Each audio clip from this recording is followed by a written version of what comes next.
এই উল্পেনা লজ যদি খাও তাহলে বিসমিল্লাহির রহমানির রহিম। আমরা বগুড়া জেলা থেকে বলছি। দেখেন আমরা আমাদের ক্ষেতগুলো যে ধানের জমিগুলো পানি উঠে যার কারণে ডুবে গেছে।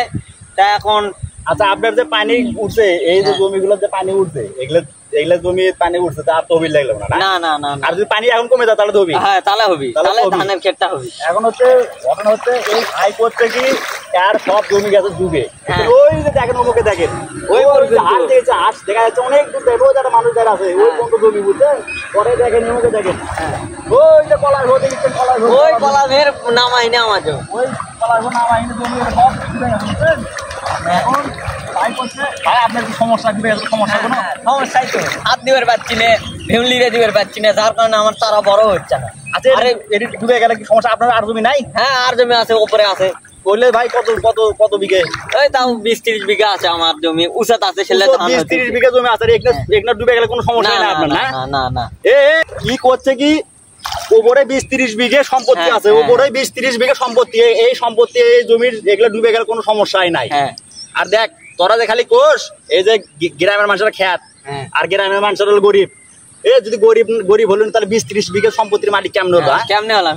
20-30 বিঘা সম্পত্তি, আর যদি এক শতক সম্পত্তি দেখ কত জমি এরা ডুবে গেছে, আর কোনো মনে করতে কষ্টই নাই। না, কষ্ট নাই, এখন কষ্টই নাই।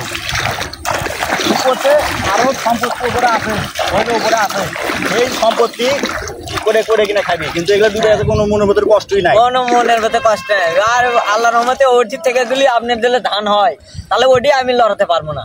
তাহলে আপনারা বোঝেন এখন, আর যারা চাকরিজীবী, যারা শহরে বিজনেস করছেন, যদি অল্পিয়ানা যদি কোনো লস খায় তাহলে কান্দে গুটে একবারে অবস্থা কাহিল।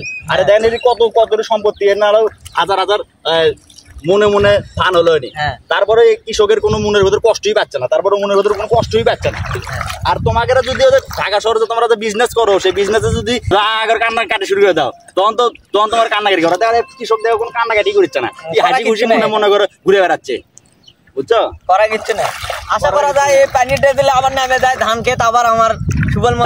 তারপরও মনে করেন ভরসায় আছে, আল্লাহর উপর ভরসা করে আছে, যদি পানিটা নামে গেলে আবার ধান হবে, তারপর ভরসা আছে, বুঝছেন? আর যদি ভিডিওটা ভাই আপনাদের ভালো লাগে, অবশ্যই আপনার লাইক কমেন্ট শেয়ার করে পাশে থাকবেন। আর ভাই অনেক কথা কইছি ভাই, মাফ করে দিন। এগুলো এই ধরনের ঘটনা হয় ভাই, এই ধরনের ঘটনা হয়। শহরের মানুষরা আসলে গ্রামের মানুষ দেখে বানা, বুঝছেন? আপনারা পাশে থাকেন, এরকম ভিডিও আরো বানাবো আপনাদের জন্য। আসসালামু আলাইকুম।